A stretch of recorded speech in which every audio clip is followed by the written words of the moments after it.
Welcome to Chaos Divided, your weekly dose of wholesome hammer. If you're a fan of what we're doing and we hope you'll subscribe and follow us along. And if you'd like to support us directly, you can find us on patreon.com/Chaos Divided 40K. We've got awesome new narrative missions out. Join the Discord. Check it out. Hope you enjoy.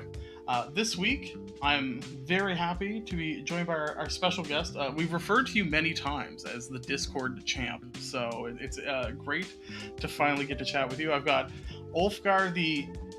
I'm gonna ask this later, but the Awful, who is not actually awful at all. So, welcome. Thank you very much. I'm very excited to have you on the show this week, and I think we've had a bit of a deficit of Nurgle lately, so I'm excited to get a little bit more of the Plague Father's wisdom exuded through all of the pores of the podcast. So you brought a quote. If you can share it. You are my unbroken blades. You are the Death Guard. By your hand shall justice be delivered, and doom shall stalk 1,000 worlds. And that is Primarch Mortarion upon the unification of 14th Legion. You know, the irony there is actually the unbroken blades, because like a lot of Death Guard got some like jank swords at this point, so like, you know, that part maybe didn't work out for him so well. Well, that is how they refer to themselves. They refer the unbroken blades. They're the unbroken. They refer the Death Guard refer to each other among their own ranks as the unbroken, and they refer to all of the humans in their rank as the unchanged. Interesting. And it's all because of Mortarion. And Typhus says that is the only time he spoke about them with anything anywhere close to like anything from his heart, and never did ever again.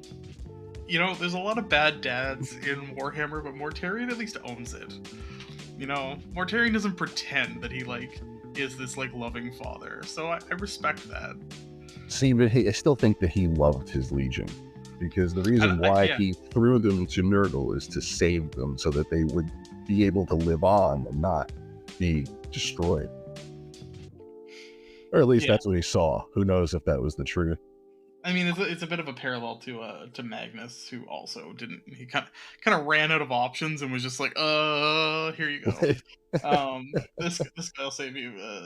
The World Eaters and Emperor's Children kind of like willingly threw themselves into the Dark God's service. The Death Guard and Thousand Sons definitely like it was like a reluctant bargain.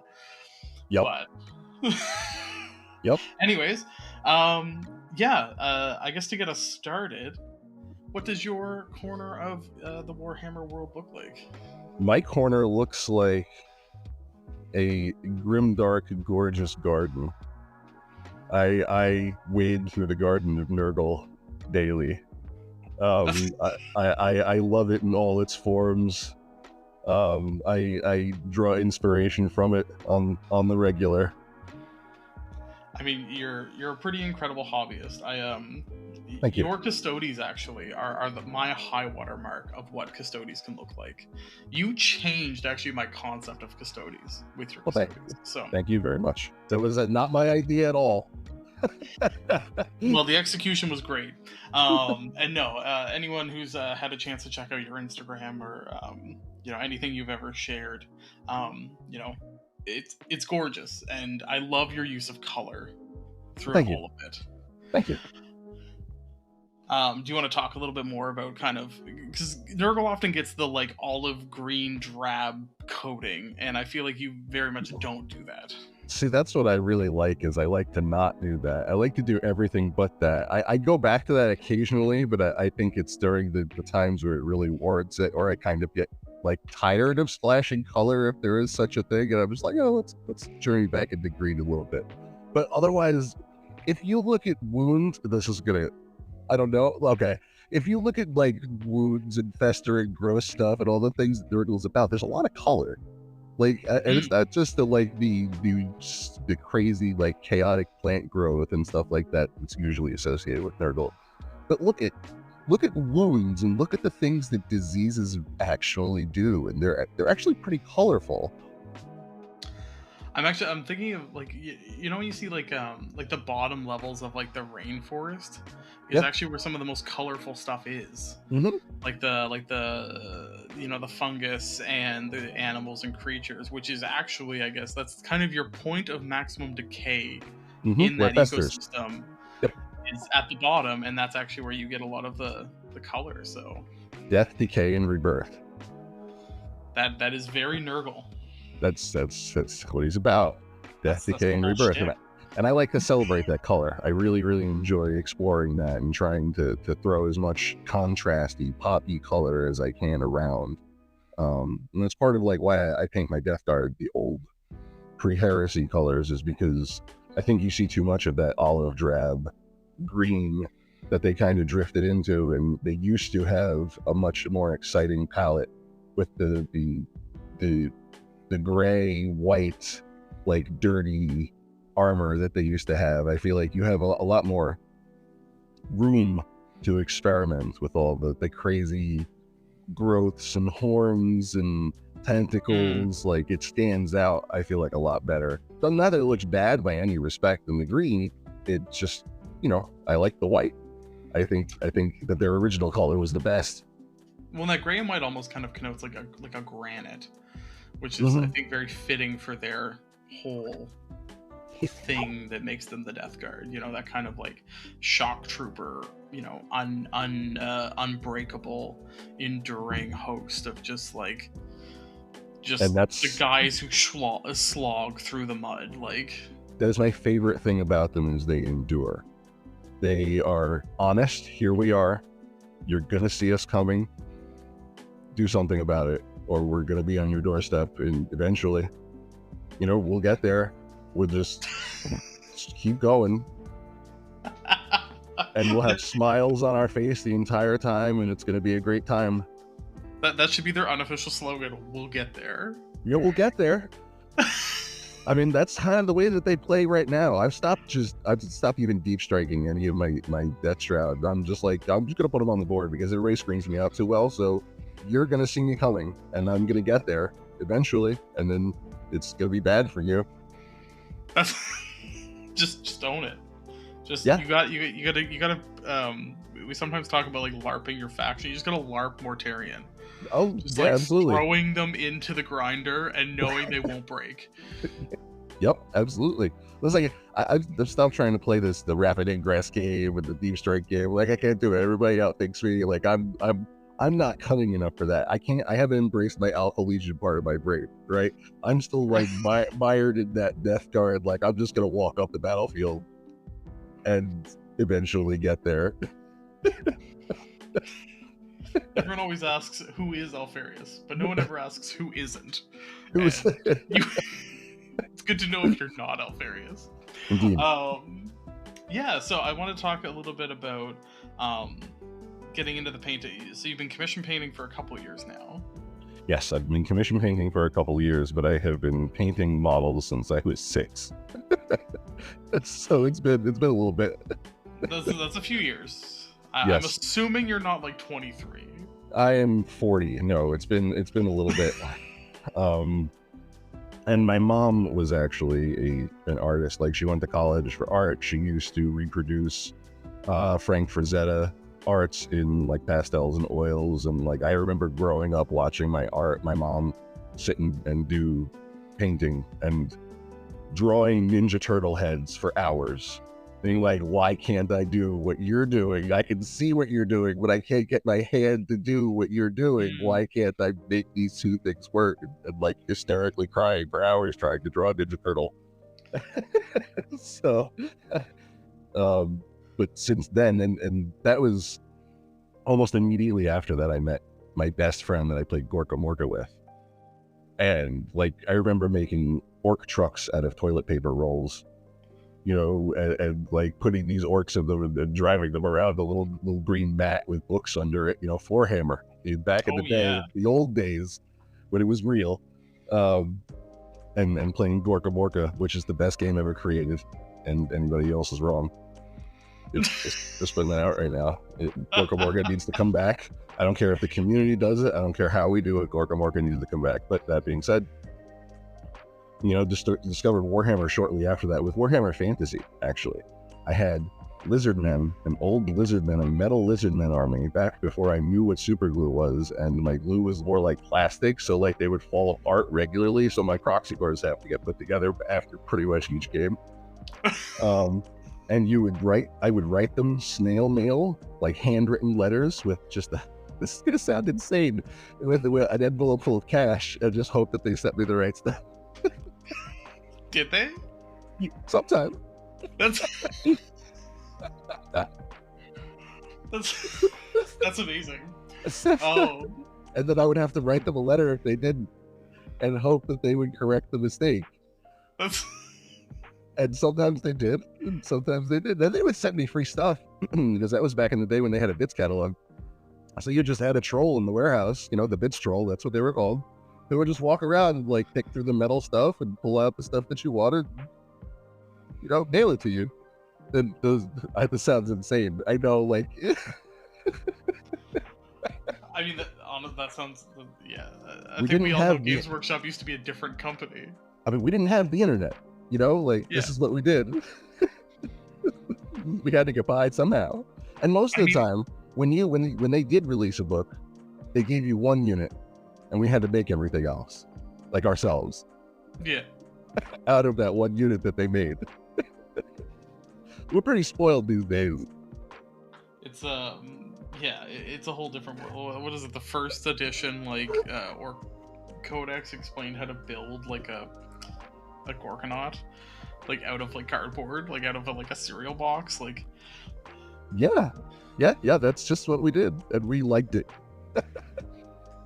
It's a very, very different game these days. Chaos was also so much more chaos back in those days. Because they hadn't formulaized it yet.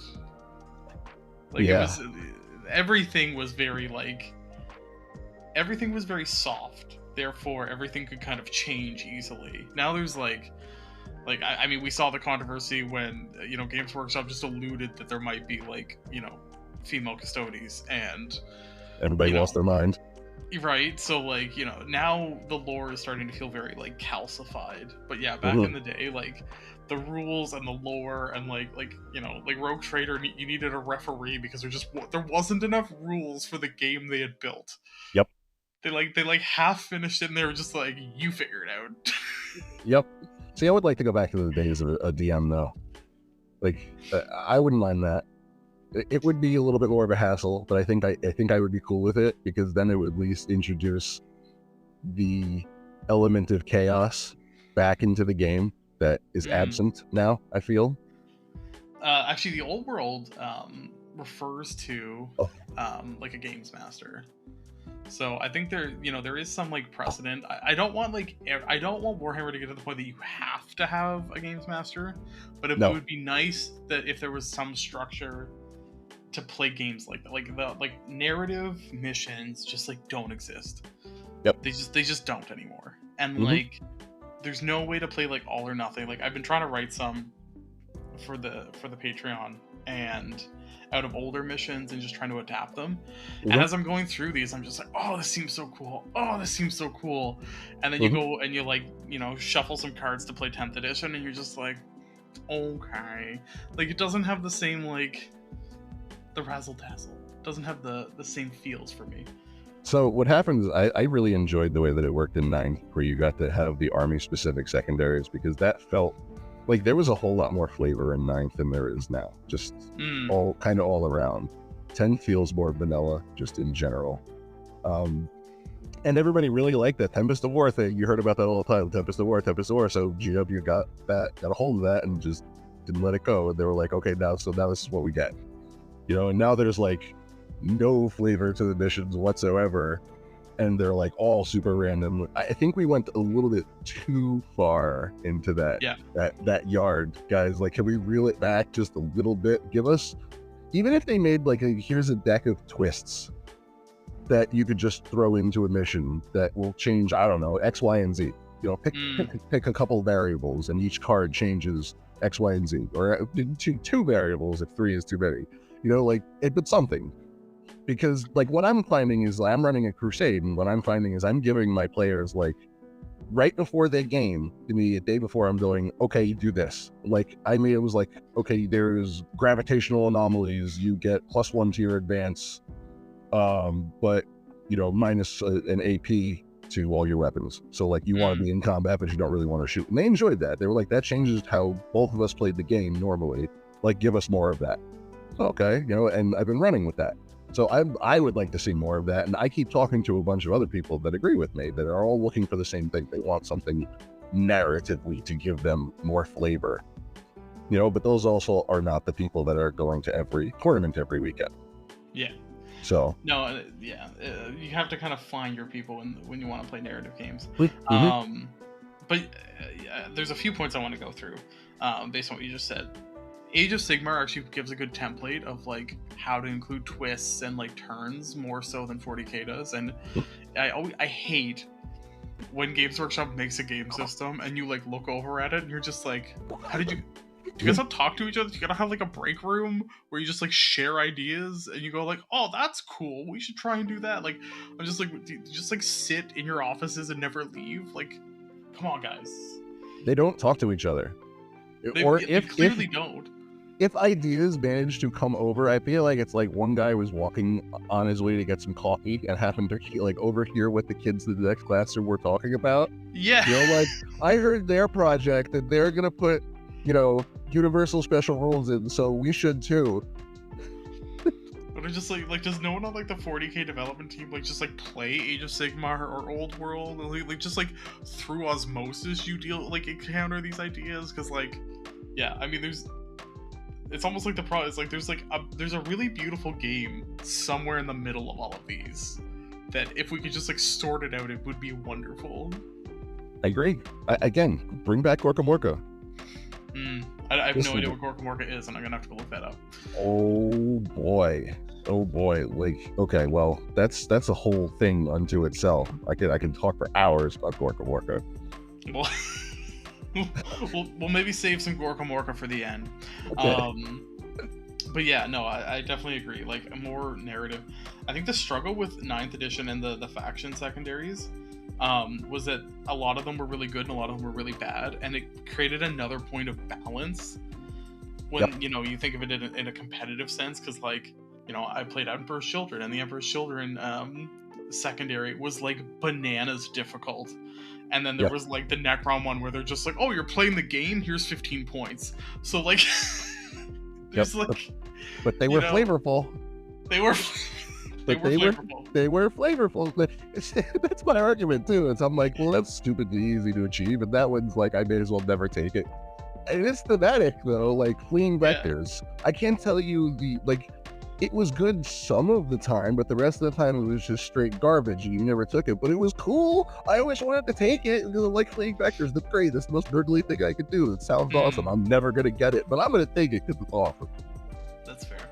That's fair. No, I would like it to be an option, or some version of, even if just like one of the cards was like, you know, a faction specific card, or you know what I mean, just like that you have to do something special that's like in your codex, or like I'd pay 5 points for like some sort of a special objective, or 10 points for, I always have 5 or 10 points left over these days, let me pick a secondary objective that's special to my army. Idea. Yeah, I like that.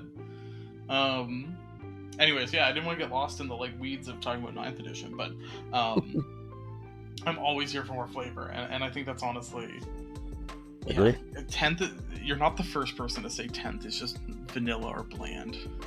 I mean, we're even already getting to the point where we're copy pasting detachments, you know, because the Sisters detachment, the Bringers of Flame, is exactly the Salamanders detachment, which was like the Bringers of Flame in bigger power armor. It's the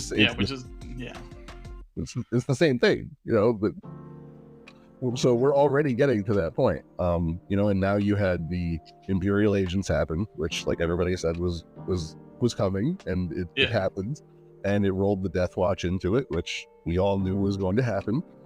I like how they were like, but wait, Grey Knight players, but wait, you're coming next year, so don't sell all your stuff right now. Like, don't throw it all in the garbage, because we know that's what you're going to do, because we sort of did that to a bunch of other people.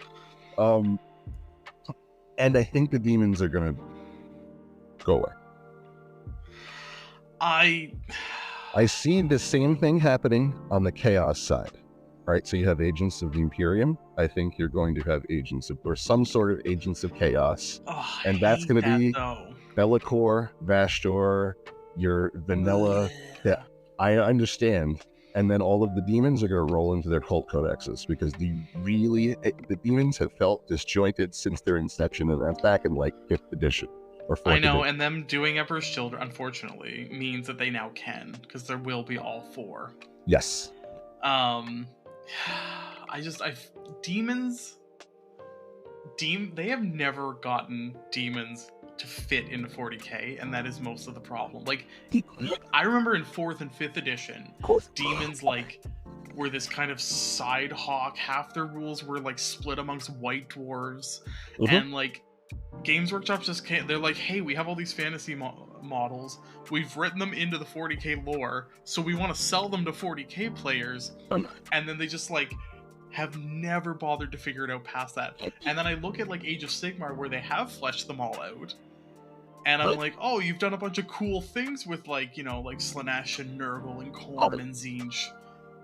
And then, like, 40k, they're just like, I don't know. So let me pose it to you this way. Think about this. They just had this brand new Codex Demon Hunters come out. Okay, your 3rd, 4th edition, right? Brand new Codex Demon Hunters. They needed a vehicle for Codex Demon Hunters, Codex, Xenos, Ordo Xenos, and Ordo Hereticus. They needed a vehicle for all 3 of these spiffy new codexes. And who were they going to fight? Demons. So they came out with the Demon Codex, even though, because I felt for a while that fiends were sort of shoehorned, like, into existence. Fiends sort of, they fit a role, but I'm like, where did this come from? I feel like this could have sort of been like Seekers and Fiends. They're sort of like samey. The same thing twice.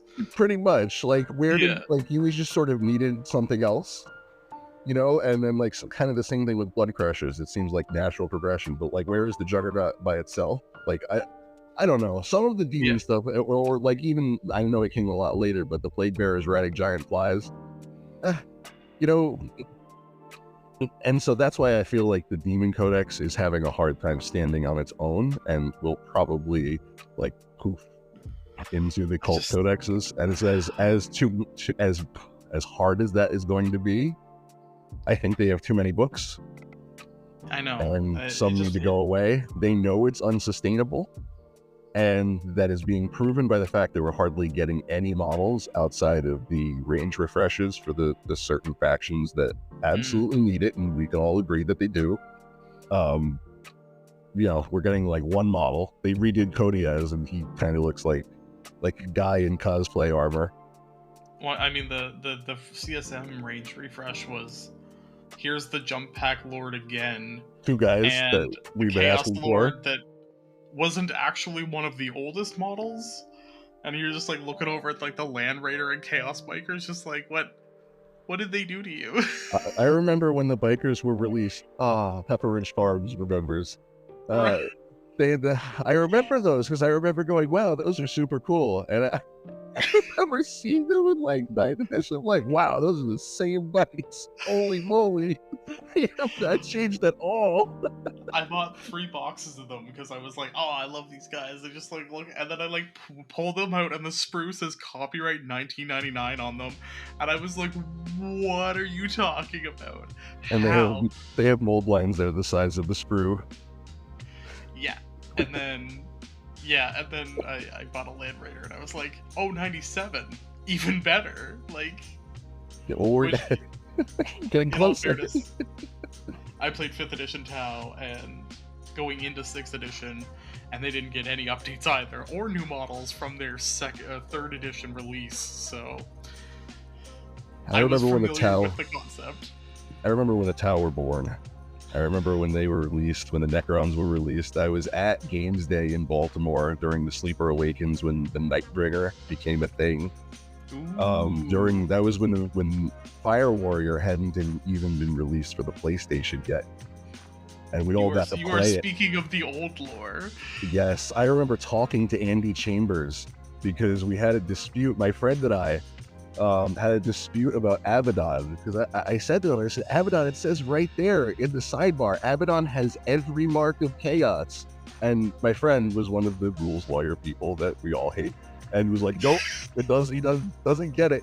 And I walked up to Andy Chambers. I was like, Andy, please settle this for us. Does Abaddon have all the marks? He goes, pretty plainly says there in the sidebar that he has all the marks. Wait, it is, see? Vindication, righteous vindication. It was like receiving a dream from the Emperor himself. I mean, you could have gone with Nurgle there, but you No, I mean, Andy Chambers was the Emperor. It was back in the days where everybody had their favorite Codex writers, right? Like when they weren't ghost written because the Codex writers didn't receive death threats. And, we could all behave ourselves. So yeah, Andy Chambers really was like the Emperor. You wanted to see like written by Andy Chambers. Yes, I know I got a good codex. This is gonna be amazing. I don't care what's in here. It's gonna be just gold. But that was also when they didn't balance anything. You got your codex, and it was okay. Here it is for whenever, 4 or 5 years, however long it took them to do editions back then. I remember at that same games day, then sitting down and going, okay, you are never going to see a Primarch. We are never going to advance the story. Get used to it. And that was the day that I was like, I don't think Warhammer's for me anymore. You're not going to advance the story. I'm out. That was like right around 5th edition when Grey Knights dominated and everything was force weapons, and that was like, because the story is why I'm here. That hope of like, we're going to see something. What happens next? Where are we going from here? I don't care. I don't care what it is. Everything could, just tell me what happens. Like, it's something. I mean, I remember, because back then it was more like you looked back. Because like around that time was like the Horus Heresy was like 4 or 5 books in. Mm-hmm. So it was like 5th edition was like, around that time when it's like Horus Rising had been out for a few years, but like nothing had happened. We didn't know what like Istvan hadn't even really happened yet in the books. So like we didn't even know what direction that was going in. So if you wanted, it's like in order to advance the story, you had to look backwards. Yes. Of like. Yes. Like, oh man, I wanted, like, what are the Primarchs like? And you had to go to the Horus Heresy. And now the idea that they're like, honestly, I agree with bringing them in. I think it adds a lot of like complexity to the story, and I do like that it is now moving forward, because the like perma stuck at like the what was it, 40,998 or whatever. Like it was just like permanently stuck on that date. Yep. Because it even just meant that like the Tau couldn't. We're always just going to be this like tiny little sliver of an empire, and the Imperium was always going to be teetering on decay. Like, coming back and seeing like Imperium Nihilus and just like how messed up things were, and that like Chaos wasn't just like the perma losers of the story, and you're like, okay, this is more interesting than like literally. It's like you set. The setting of 40k is like a dying empire, so why are you just gonna let that stagnate? I had given up my dream of ever seeing Mortarion come to be, because that has been my dream ever since I was 6 years old, and I saw the epic version of Mortarion, which is just looks like an angel in like robe. He looks like the angel of death, like with skeletal wings and like a scythe and like just a robe, no face. I need that in 40k. I don't care how that's it's gotta happen for me. And when they told me it was never going to progress, you just crushed every one of my dreams. Yeah. So when I came back during COVID, like many of us did, and I sat down, I'm like, let's fire up the old Games Workshop website. Like, wait a minute, Mortarion's a thing? Hold on, hold the phone. What's going on here? Like, wait a minute, Gullivan's a thing? Wait, what's happening? And like getting to catch up on all that story, like, oh no, all this stuff happened, and then this happened, and wait a minute, now we're at the land of Primarchs? Cool. Like, I'm in. This is all I ever wanted. Give me cool stuff. Yeah, I definitely felt that coming back, that like, because like even like CSM early on, it was like you, the player, had to put your heart and soul into making them feel different.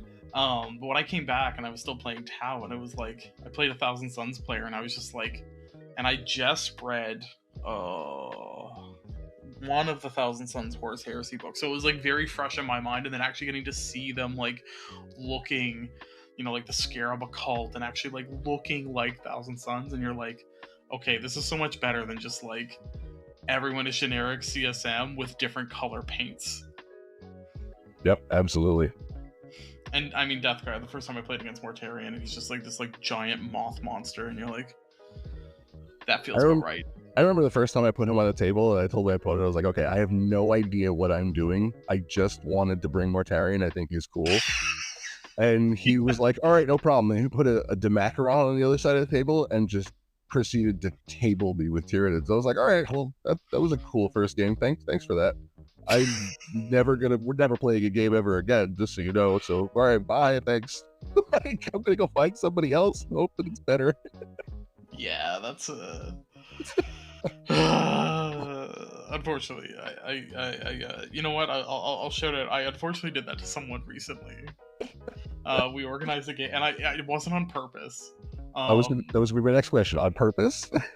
No, it was. I built a list, and I was like, oh, I want to see what it's like to kind of like do like the Keeper of Secrets now that they have like the Shadow of Chaos. I just wanted to try it out. Had some Demonettes, and then just like turn 2, every charge connected, and just like everything went my way, and I was like, oh no, I'm sorry. And it was just like, it was my first time using the list, and I was like, oh, it's not super punchy. It was just like, oh, I want to do like Emperor's Children, Slaaneshi, like nonsense. And then it was just like the Keeper of Secrets was just like, nope, to like everything it looked at, and I was like, oh no, that Strength 8 sword is hitting hard for some reason. I can't even pull any of these punches. This is gonna be bad. I'm so sorry. I'm just like, oh, and I move 14 inches. Oh, okay. And I make the charge. I'm like, oh, you're like tough 10. That should be. Oh no, I rolled too many 5s. So I yeah. Sometimes that happens, but you can usually like. Well, see, that's the difference. When somebody's trying to do that to you. That's the difference, is you did that by accident. This other person, I learned really quickly, and it's just that's the way that they are. And I was like, all right, that's fine. That's not how I, like, that didn't teach me anything, though. Like, don't get me wrong, I don't mind losing. I like to learn. Because then it's a win-win, right? If I win, then I prove strategically better, or I roll more 6s, or you roll more 1s, or whatever. But if I lose, then I learn, and so I win. And so then it becomes a win-win. And then you never walk away sour. So I like to learn things, but when I like lose turn 1, it's really, that's kind of a small pile to pick through to try and find a seed of wisdom. That was my first game into Eldar, beginning of 10th edition. It was just just like, oh, I'm dead, and there was literally nothing I could have done to prevent this, and also literally nothing I could have done better. Amazing. Like Yep. And those are the kinds of situations that we are desperately striving to avoid altogether. Yeah. This is why Games Workshop should employ playtesters. Anyways. I did want to talk to you about commission pay, because that's something a lot of people struggle with. Because you mentioned being able to do it for a couple of years now, and starting your own business out of it now. Mm-hmm. And how do you kind of manage that balance between like burnout and maintaining your own projects, but then also making it like sustainable from a business perspective? So to start, I don't overload myself. I don't take on more than I can feasibly do, which sounds like, well, duh, but it's really, really easy to, when people start offering you, should you have the fortune, I hope everybody does, of having multiple people come and ask you all at the same time, hey, can you do this? Can you do this? Can you do this? You have to say no to some people, and you have to go, okay, but get in line. And then you have to, it falls on you to schedule this, to go, okay, I'm going to do this, and I think I can feasibly do this in this amount of time, and then have this behind it. And then, kind of not let that stack up on you mentally. So you need to keep a good,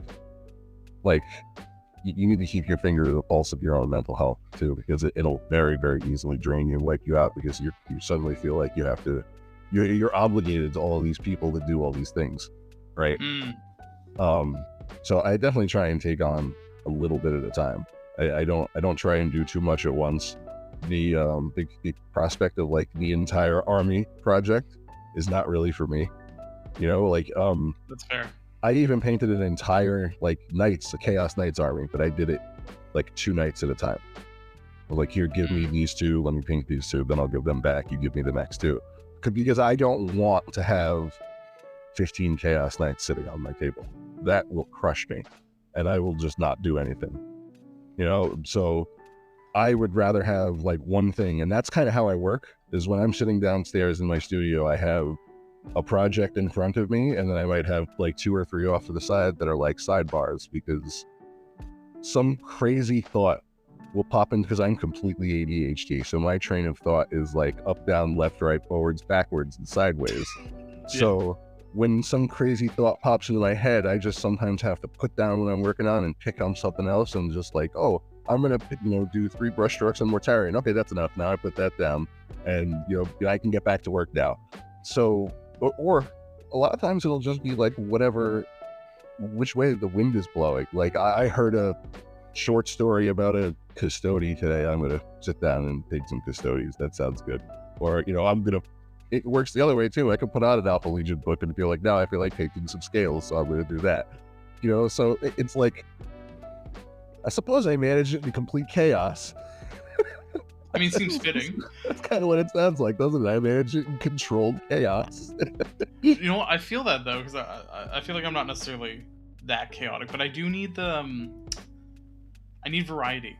I've yes. always been a big believer in, when you buy, like when you have models, at least build them. And then yes. At the very least, when you're not feeling any type of like motivation, maybe there's something else. Like if your current project isn't working, maybe there is that like, oh, you know what? That thing I bought like 6 months ago, it's been sitting on the shelf. I haven't known what to do with it. What if I start with orange? And then, you know what I mean? Like just that, like, you start going with a thought, and then and then sometimes that gets kind of your brain going, and trust the process. It's hard to like, it's a creative labor, and it's hard sometimes because like when we think of labor, you're like, oh, you just do the task, but like creatively, there's more going on. So you kind of, I respect needing that, like knowing how your process works to like fit it into it, so it doesn't become like laborious. Yes, and that's definitely been a journey of self-discovery, in this entire hobby. And it is like, I have kind of figured out how to like how to place myself as the square peg into the round hole that is this piece of the hobby, right? And how I can make it work for me, because it's therapeutic for me at the same time. Yeah. I like to go downstairs and put on music and just put brush to model. And by the time, 3 or 4 songs are over, oh, hey, look, I have a finished model. Cool. Like, and I just like got lost in it for a little while, and like maybe started singing along, and like whatever it was I was thinking about is gone. And now I have this beautiful thing that I could look at, because that's what it's about for me in the end, is I like creating beautiful things, and I like creating things that other people can look at and hopefully find beauty in too, because I don't think there's enough of that. It's like there's not enough people creating like beautiful things anymore. We need to like get back to that. Yeah, I was actually reading something recently. It was talking about, it was about a dress, and it was their family had emigrated from Ukraine like 130 years ago or something, and they brought this like dress with them, and it was like basically like a village's effort to create this like beautiful dress in like the era before like industrialized pigments and dyes and sewing in rural Ukraine in 1880. So like it was a labor of love to create something beautiful, that then could be treasured and shared. And you're right, there a lot of, in many ways, we've commodified art. Yep. And cheapened it. Yeah. Because it's so readily available, like in so many different forms and so many different medias. Like you can, pick up your iPad and do art yourself. So it seems like you have even like apps that you can download to do Citadel color, and like, oh, here's a picture of a guardsman. You go boop, boop, boop, and okay, now he's all colored. Here, paint this for me. Well, that's not really how it works. It's a little bit different than that. Yeah. There's sort of that's soulless. That's like, you know, that's the ad deck version of hobbying. Yeah. we want to get to the meat and potatoes of it, put a little heart into it, you know. No, there's a value to creation for the sake of creation, and there's something Absolutely. very human about that. And I think, and I think that's what a lot of people struggle with when you talk to people that do commission painting, is like that balance of like, how do I not turn myself into like an assembly line worker and actually still be able to put love and heart and soul into everything I do, but then also be able to like make it function as a business. Don't take projects that you don't want to do. You know, if anybody ever asks me to do a white army again, the answer is absolutely not. What? Absolutely, I love white. Absolutely not. But so see, different strokes for different folks. It's true. I am never doing it again. It was only because my best friend asked me that I'm doing it. I would not even do a white army for myself. But I'll do a million blue, green, yellow, any other color of the rainbow. I'll do all day long. But that's because I want to. You know, I told myself a long time ago, I'm just never going to take a project that I don't want to do. So when somebody approaches me with something, hey, can you do this? I don't want to. I'm not interested. Yeah. No. You know, I'm not going to do it just because of money. That I do not want to do. I don't want to be in the position of having to do that.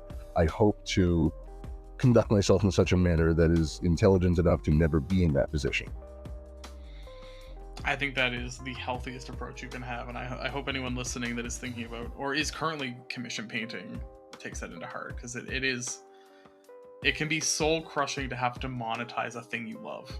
My words exactly. You like reached into my brain, you pulled those words right out. Soul crushing the words that came right there. Yes. Well, I'm glad I could be so succinct.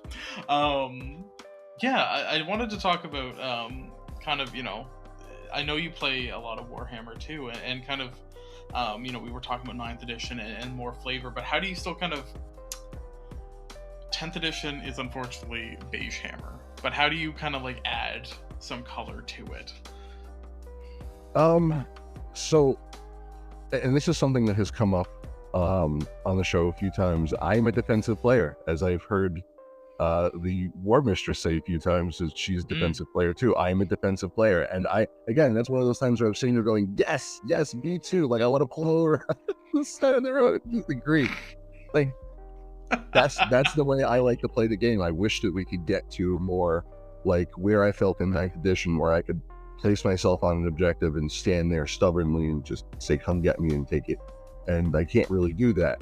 I have to embrace the side of Nurgle that is the virulent, fast-burning disease. Right now, we are COVID Nurgle. We hit you and we debilitate you in a way that you're not going to see coming. We might take away taste and smell. We might like just completely make you like super tired. It might be totally fine. You might not even know you have it. You know, I'm going to say that that's the OC debuff. No, I very much feel that. I feel like I've had to, I mean, by playing Emperor's Children, I feel like I've become a different player. But my Tau heart used to be very defensive, and I hate how the rules have pushed Tau to this like point of fragility that I don't even want to play anymore. Guard has now become my like defensive playing, like reactive army to play, because back in the day, Tau actually were like very hard to shift.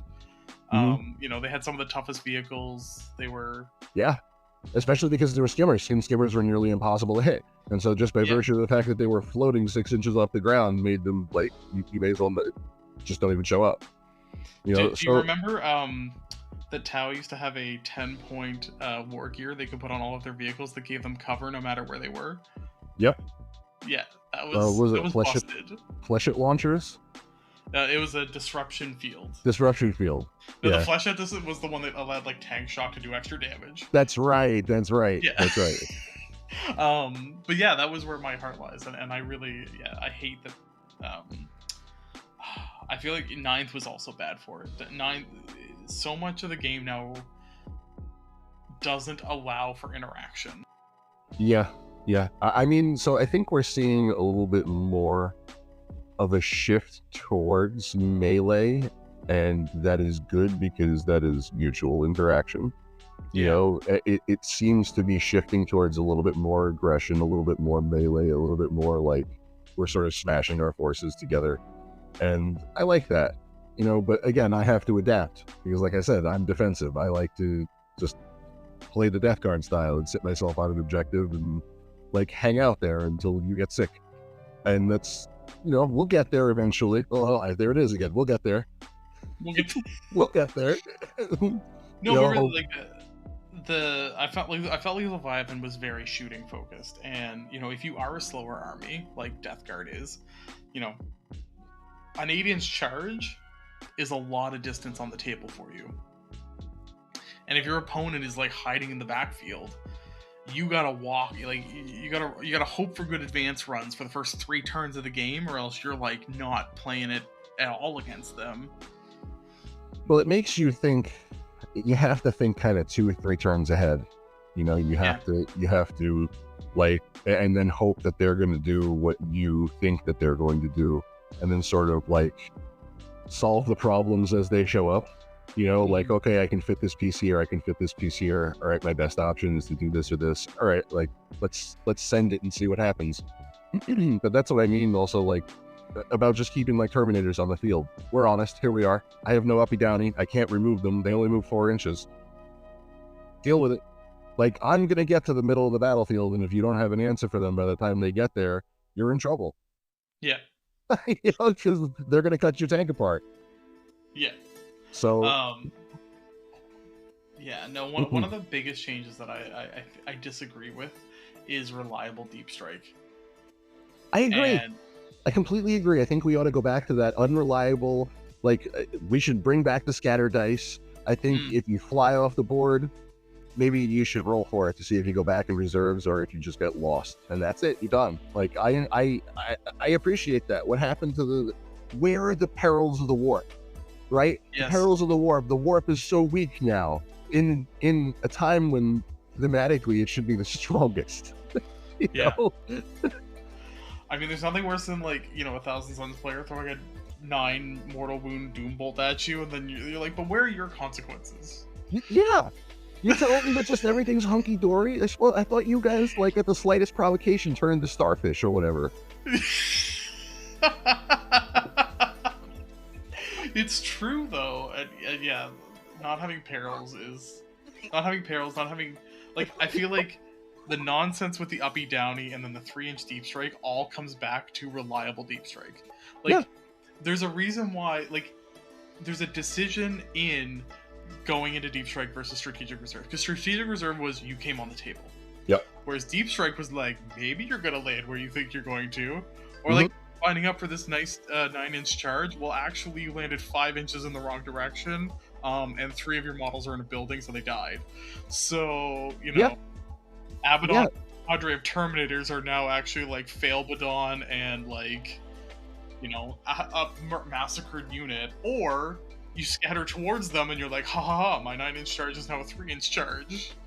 And like, it was special if you had some sort of a rule that allowed you to like end up in combat. Like if you scattered close enough that you were in engagement range, you could just pop up in combat. But that was like super duper special. Like one unit in the whole game had that, you know. Or things used to be like, what about the vehicle design rules? Can we have the vehicle design rules back in some fashion? It would be awesome to be able to create, like, here is, you know, Mega Thud Cruncher 5000 and here's its stats. Okay, whatever. Like, sounds good. Like, it used to be like orc vehicles were the best. I'm gonna put like 100 shooters on it. You know, like it's gonna be a whole lot of points, but it's gonna be a lot of the most DACA ever.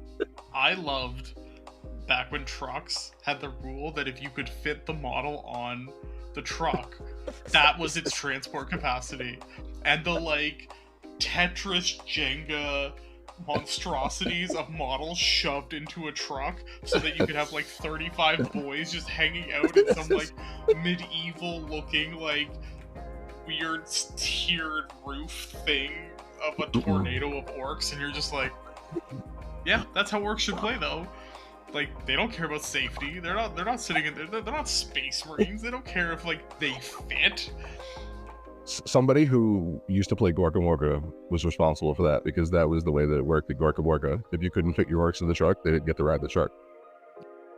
Yeah, no, that truck rule lasted into like longer than you think it should have, though. Like it didn't die in Rogue Trader. Like I believe it was 2nd or 3rd edition before it was gone. Like orcs used to be, like orc silly now is like, oh, they're a little silly, but like orcs used to be ridiculous. Their leadership used to just be the number of models in the unit. So you had a 30 man boys squad. That's their leadership. It's 30. They're not failing a leadership test until you kill a whole lot. Not that that was particularly difficult, killing them, to make them take a leadership test, but that's just hilarious. Come on, that's hilarious. Functionally, that's ridiculously amazing. No, orcs were like, I mean, they still are. You can always tell an orc player, but like orcs used to be like, orc was a lifestyle, not a faction. Like. It's true. What happened to Kareem? What happened to the, like, when the the vehicle blows up, I can spend a CP to steer it into the other guy? What happened to that? Where is that? We're slowly, like, losing orkiness. They're slowly becoming Yumis. It's true. The story might have evolved, but it left the orcs behind. No, I wish orcs were sillier, because orcs deserve to be silly. Let me tell you, there was one time I lost a game as playing orcs.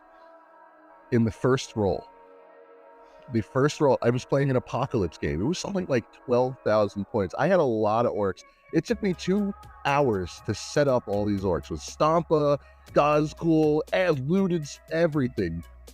My friend sat on the other side of the table. It was like this guardsman it was his day. He pointed it out like Babe Ruth. He like smiled with the in his tooth. And he shot that basilisk shell, like rolled a 6, and then there was like during the rolls for catastrophic damage, you rolled another 6, and then like roll a third 6, and it was like, okay, everything just gets vaporized. You just like knocked out 12,000 points of orcs in a roll, 1 basilisk shell. I'm going upstairs. I'm not even cleaning this up. If you sit here and you just either enjoy it or think about what you did. That's both the best, but then probably also the guiltiest moment of your like Warhammer career of like, the highs of like, holy crap, I just did that, and then also the like, we put so much time in. I'm so sorry. At Orc standards, it was spectacular because it was the biggest boom ever created. Gork himself probably saw it from wherever it is that he resides. You know, like the Monty Python foot coming down from the sky? Yes. It's just like Gork and Mork, just like, no. Yep. No, thank you. That is the best orc story ever. Oh, just catastrophic failure. Yep. Well, like, what is 2/6's name? Library book, right? That needs to become canon. There needs to be like the day the orcs defeated themselves, like. One time we played by candlelight because it was during a power outage. So we had Abaddon and was like fighting the Swarm Lord by like candlelight. Amazing. Warhammer is quite a game. It is quite a game. I want to talk a little bit about Floorhammer, because I feel like oh, Floorhammer.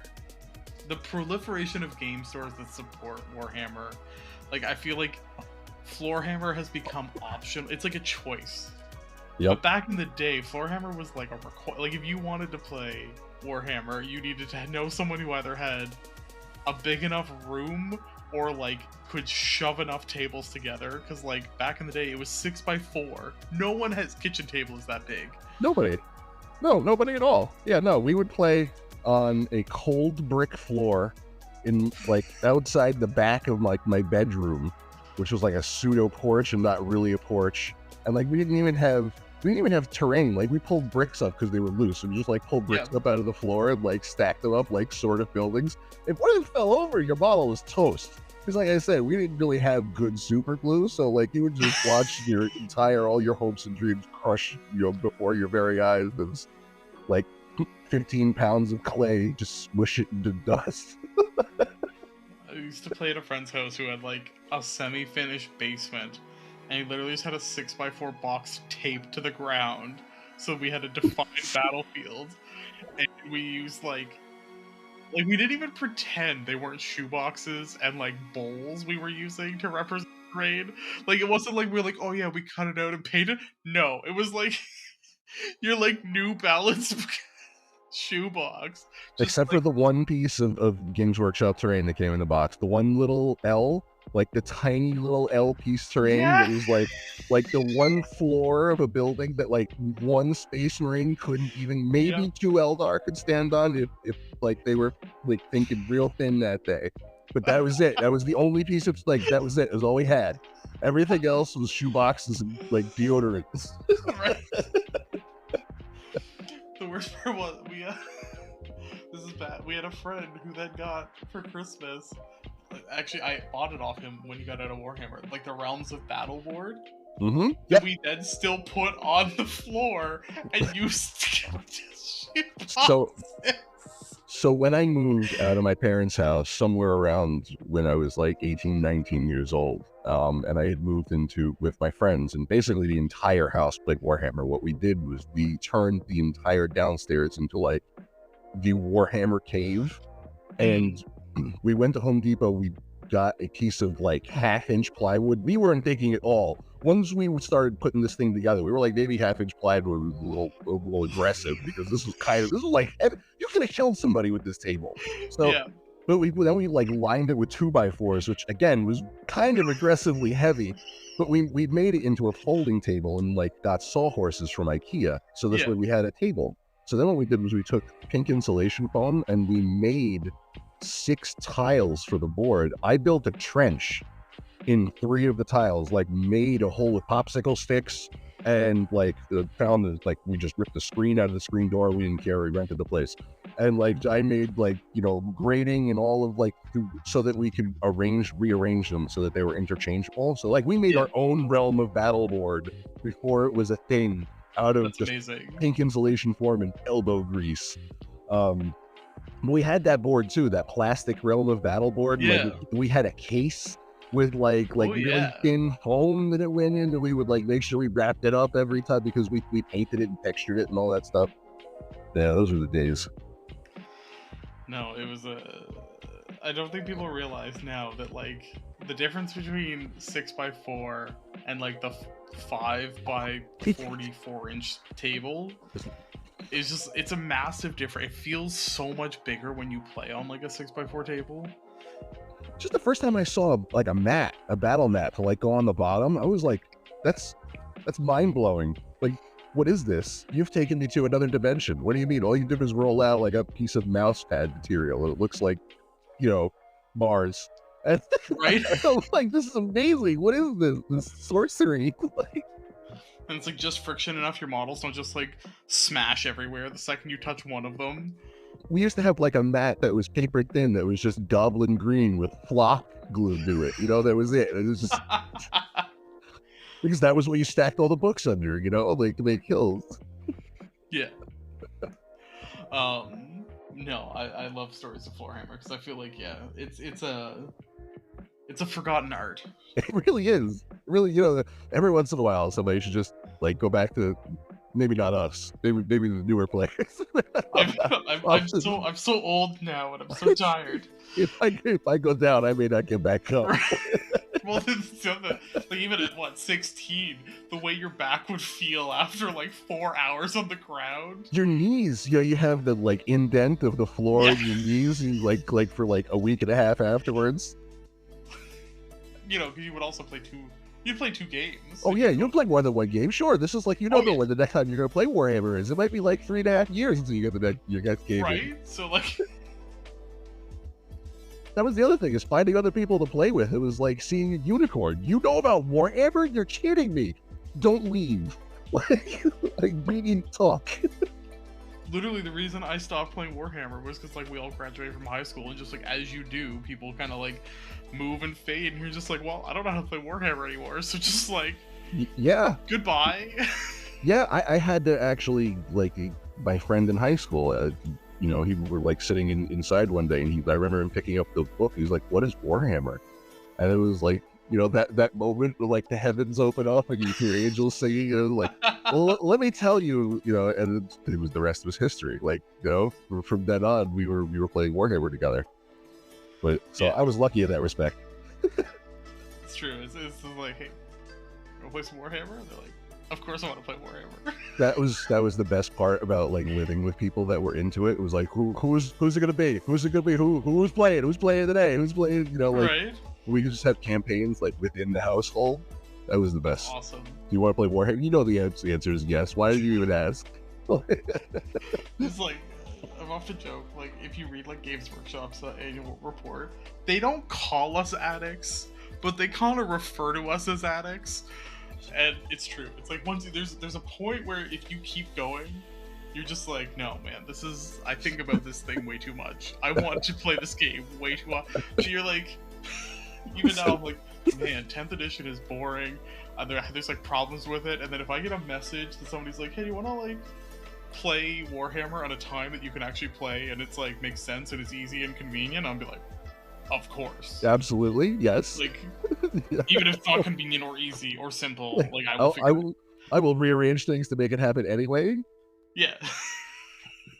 You're like, it would be nice if it was simple, but no, I'll still be there. There's way worse things to be obsessed over. It's You know, like like World of Warcraft. I feel like this is somehow I mean, yeah. healthy. Yeah, absolutely. You know, at least I interact with other people. I've made a lot of friends now through this hobby that Yeah. I can say that I did not have or I couldn't have made otherwise, because it has encouraged me. I even found myself in my local hobby store the other day. I was like, are you guys gonna do like a paint day? You know, they're like, oh, because if you need to get stuff painted up. I said, no, I'm a painter. I paint on my own. I kind of just want to make some friends. It's like, and I was sort of surprised at myself when I said that out loud. It was like, but it's true. Because I kind of just want to like know you folks better and like just be like a better part of this community, because I know everybody's really nice. So like I just want to be seen more often. And it's great because up until like this point in my hobby journey, I don't think I could have said that. You know, and I think it has reached sort of a unique point where you have a lot of people all coming out and like, hey, let's paint together. Let me paint one of your models. You can paint one of mine, and we'll do like an art swap, and like let's build stuff together. Let's do completely unrelated things. You can open magic cards, and I'll build a space marine. It's cool. It's in a really unique place that it was never at before, and I like watching it. We talked about this on last week's episode, but I feel like, you know, talking back to like, you know, kind of the look you'd have with like somebody who played Warhammer, like you play Warhammer, let's figure this out. But it felt very much like an underground, like there was a degree of like shame, I feel like we all kind of held, that you weren't supposed to be publicly excited about this thing that you really loved, and I feel like that's changed. Yeah, it goes along the same vein of like Dungeons and Dragons and comic books, and you know, pick any other. But I feel like Warhammer was at like the top, because like when I was in high school, Dungeons and Dragons had kind of crusted, because it was like 3.5 was out, like, you know, like more people were playing D&D, even like Magic the Gathering had become like somewhat known. Like it was like, okay, you know, people were playing it like in the cafeteria, like they weren't hiding it, but like Warhammer specifically was like that was like verboten. Like you did not, that was the dark art that you did not speak of. That's fair. Yeah, I agree. Yeah, that's definitely, yeah, I definitely wouldn't have said to anybody like, hey, like we play Warhammer, do you think we're cool? Like, right? I never would have said that. But even like your friends that weren't into Warhammer, you probably like you said, like they'd have to see something and be like, hey, what's this? Like you didn't bring it up. No, and I feel like that has really opened up Warhammer a lot. Yeah, because it's so much more than just like, I suppose that the idea back then too was less about the hobby aspect. It was more of like, okay, I have this pile of unpainted stuff that's not special or, you know, unique in any way. It's just gray plastic and we throw dice at each other and it's part of this game. But when you can sit there and go, well, yeah, here's this model that's part of this game, and I assembled this and I painted it myself. Well, then people go, oh, okay, because that actually takes some degree of skill. Like, yeah, you know, you couldn't just sit down and look at any of this stuff and like put it together or know how to paint it. It does take some effort and some skill, and that immediately makes it more than it was before, more than just like any game. Because like you could play chess, you have unpainted pieces in chess, you just play chess all the time. It's whatever. Chess is mundane. You know, this immediately is elevated to something more than mundane, uncommon, you know, just by virtue of the fact that you have to put effort into it. And that's what I think I love about the hobby, and why I think that paint points are important, because that is an important acknowledgement of the hobby, of like, yes, this is the hobby, this is part of the hobby, I'm making this my thing, this is mine. Here's why. You don't even have to explain to me why it's mine. I would love it if you did, but you don't have to. But like, show me yours. I'll show you mine, you show me yours. You know? No, I 100% believe that like the battle ready points are what got. I don't think they were directly what got me to like enjoying the hobby side of it, but they were what forced me to actually deal with the hobby side of it and then get into it more. And I think, you know, I think you're seeing more hobbyists now out of players, because a lot, like if you're like a hardcore competitive player, like it can be gray plastic and you don't care. Like you're there to play the game, you're there to solve the problem, that's what you're there. Like a lot of folks are there for. Unlike, you know, if they are that like hyper competitive focused like player. And yeah, I think Battle Ready has maybe made a lot of folks realize that like the hobby is valuable and that there is like things you can get out of it. It's a gateway, right? It's like, like you make it Battle Ready, then you know, do a little highlight, film a couple highlights, like once you paint a lens, let's, you know, see how it feels. Like, just dip a toe in. What I think is special about it is, and I think this is great about just art in general, but this is sort of like, it allows me to know how you see your hobby, right? Because art is such a subjective thing. I never know how you see things. I know how I see things, and I can try to, like, in high school, I had a friend who was colorblind red, only red. And I have tried my entire life to explain the color red, and I can't do it. You cannot explain a color. So for me to see people put themselves into their model, it allows me to see the hobby through your eyes. Like, I know how you see your Space Marines. Like I've said to you before, I love your Emperor's Children, the way that it's like abstract. I love it because that helps me see the way that you see, you know, and in a way that it would take you could say a million words and I may not get it. The wires may not cross. But when I can pick up your Emperor's Children Space Marine and I can turn it around in my hand, I can get a much better degree of understanding than an entire conversation. And that's beautiful to me. That is beautiful. I want to be somewhat cognizant of time, but I also want to give you some time to talk about Gorkamorka. Gorkamorka, yes, Gorkamorka. Oh my goodness. So Gorkamorka, right? So you had the leader of your warband wasn't even like a war boss. He was just a knob. Just one regular knob was the leader of your entire warband. And then you had boys and you had youths. YOOF. You know, because everything is said in the Orc Cockney accent, right? Yeah. So, like, you'd get into fights and your currency was teeth. So the better you did in the fight was like the more teeth you knocked out of the opponent orcs, and so then like the more cash you had, and so you would spend teeth on all of your like upgrades and stuff. It was like very much like Necromunda or Mordheim-esque, but with orcs.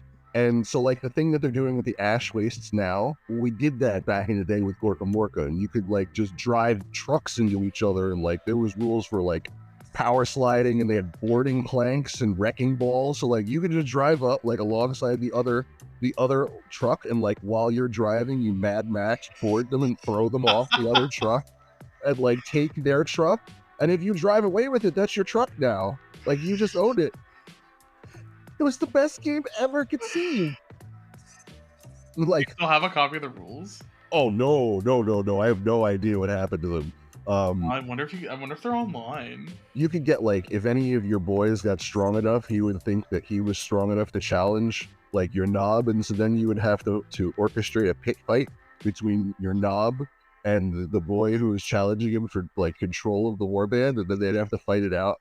And you could get like battle scars, and then you'd have to go to the dock and pay him teeth to fix you up, but they wouldn't always work out. Like I had one guy whose legs were replaced with a monowheel, so I had to convert an orc with one wheel for legs. He had, like, Amazing. he had a monowheel and a 6-shooter.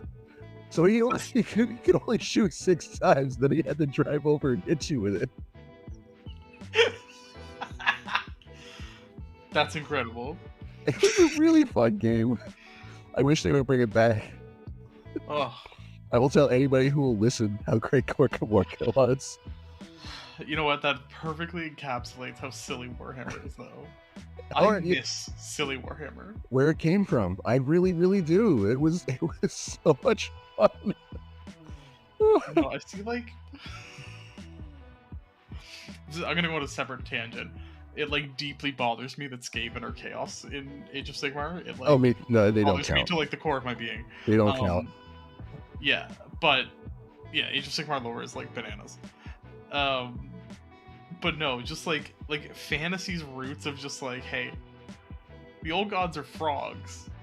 And they, like, bred lizard dinosaurs to, like, serve them. Also, the rats are sentient, I guess. And, like just, like, Warhammer Fantasy goes so crazy. And then when they did 40k, they're just like, hey, what if we made it more ridiculous? Like, 10 times more ridiculous. Like the regular guys, what do they shoot? Depleted uranium exploding bullets the size of a normal person's fist? Yes. Why can't out of a machine bolters gun? be decent? Because it would upset the balance of the entire game. Trust me, I don't care. I've spent many... Listen, you're talking to a Death Guard player. I want nothing more than for my bolters to be able to slay absolutely everything I can see.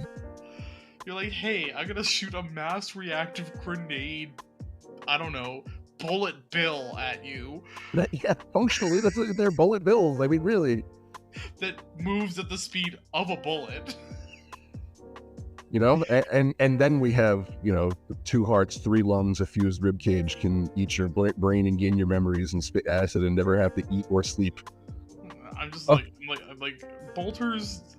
I remember reading back in the day there was the movie Marine list.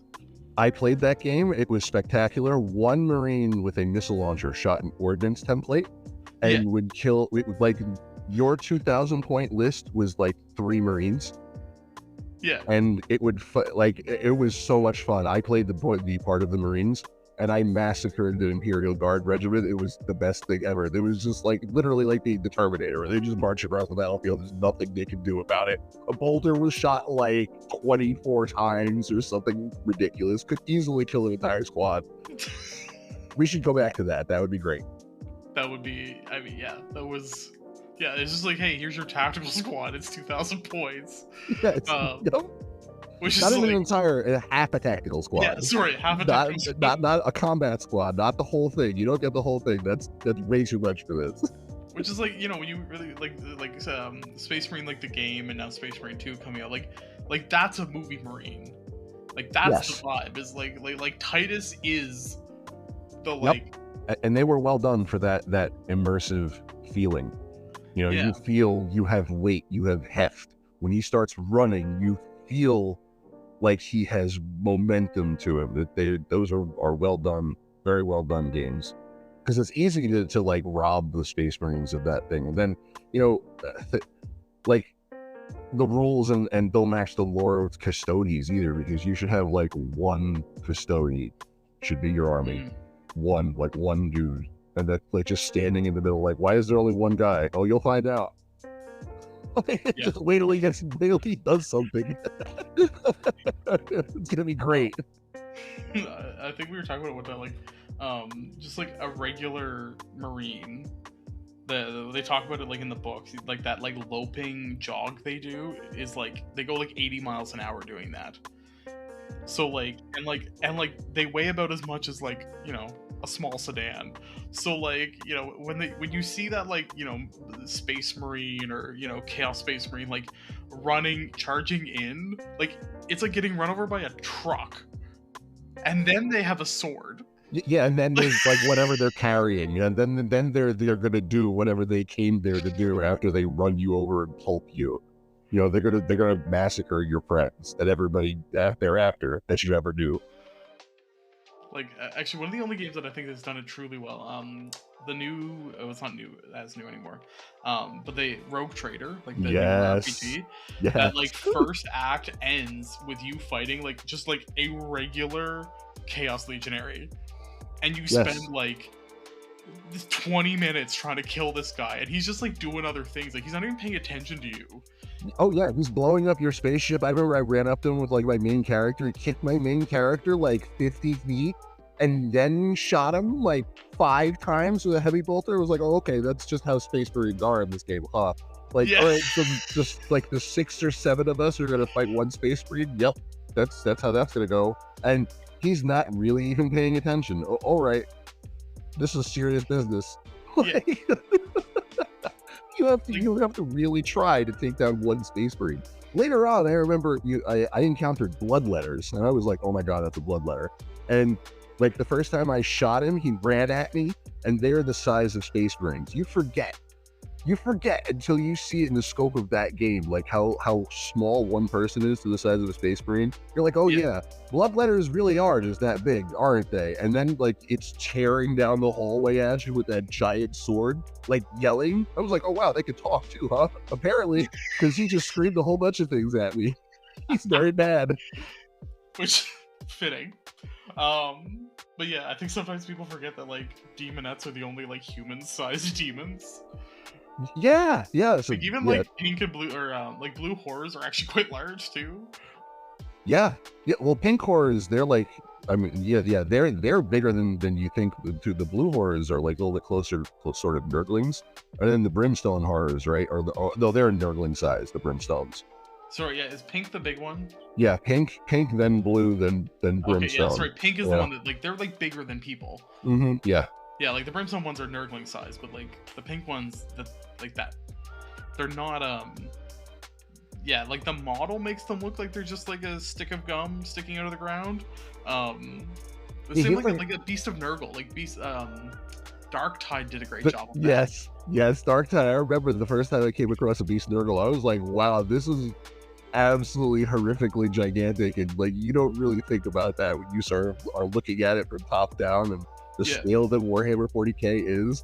But like now that I'm sort of staring down his gullet, I'm kind of terrified at this thing. And Plague Ogrins too, which is another thing. I'm like, where's my Plague Ogrins in 40k? Where's this? Why can't I have a Plague Ogrin? This is perfect. It's right here. It's right here. Just give this to me. Put this on the table. I don't know why they don't incorporate more of the like AOS stuff into. There's a lot of untapped potential in general. You know, like where's the Plague Toads? They used to have plague bearers riding like plague toads, like giant plague toads that have like 3 legs or whatever, or something crazy. And those were cool. And the Plague Ogrins. What happened to the 30k stuff? Like, where are my Grave Wardens? Where is my units of Plague Marines all carrying like Chem Flamers? Why? I don't see any reason why, like, in 10,000 years they would have just stopped using that stuff, especially if they couldn't really rearm. They wouldn't have just like, well, we're just gonna put this down. We don't really care anymore. We're just not really. We lost it. That's all hat. Right. You know, like, yeah. Like, where's the Rampagers? Where's the Red Butchers? For the World Leaders, you're telling me that they just stopped using Terminator armor? That their Terminators are just no longer as angry as they used to be? I mean, I hope Red Butchers are coming in, like, because they seem to do. They did it with Votan too. You get like half of a line launch, or like a third of a line. I hope World Leaders get because like the Lord Avocado is like why doesn't he have like a cavalry squad that he goes with? Yes, where's the cavalry? And think of how cool that would be. Can you imagine living in a world where you had 40k Sun Killers? I can dream. Right?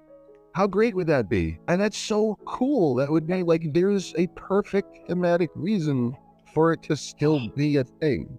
Can you imagine just being like, oh, somebody brings like Canis Rex, and you're just like, oh, well, I got a dead last Canis. You have an answer for it, and it's thematic to your Legion. You know, like, again, why don't I have Blight Lord Terminators all carrying Blight Launchers?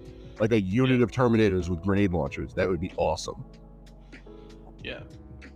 No. Even like, why are the Death Guard Terminators stuck in like blocks of 3? Just the Death Shroud, not the Blight Lords. The Blight Lords are... See, that's why you don't know, because nobody ever takes them, because they're bad. Yeah. It's only the Death Shroud that come in 3s, which is fine, because they're actually worth it. But the Blight Lords that nobody ever takes, because they're just... They even made them cheaper. The people are still like, we don't care. They still don't really do anything. Because now you nerf the guy that we need to take in order to make them good. The Lord of Virulence is the one that you take and stick with Blight Lords because it makes them reroll the wound. And he's also the one that helps indirect fire. Well, you nerfed indirect, so there's no reason to take this guy. So, what? You know, like... Yeah. The good part is that, like, you can be a little more aggressive with Mortarion now. So that's nice. But, you know, we'll get there. I'm picturing like a Fallout like Vault Boy, just like we'll get there, but like covered in like pox. It's a Plague Marine with just giving you a thumbs up. Just like eternal optimism. Just like we'll get there. That's what I love about them the most. The eternal optimism. They all are smiling. They're having a good time.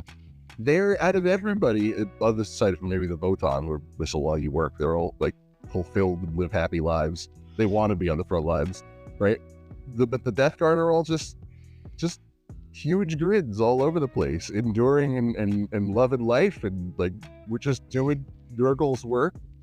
You know, like when they come back, I highly recommend Lords of Silence if you've never read it. But there's one part where they all come back from the Unbroken. They come back from like subjugating this planet. And they don't train in training cages or go through all of like the crazy rites and stuff that Space Marines do. They go and they sit by themselves in their own cells and like look at their body and see how they've changed since the last time and what like new gifts they have, and explore like what kinds of crazy things they can do now. and that's it. And they're just happy about it. It's like ultimate cultivation of oneself, literally. True. I mean, I might make the argument that the Emperor's Children are pretty happy, and the World Leaders are also, in their own way, filled with joy and glee, but...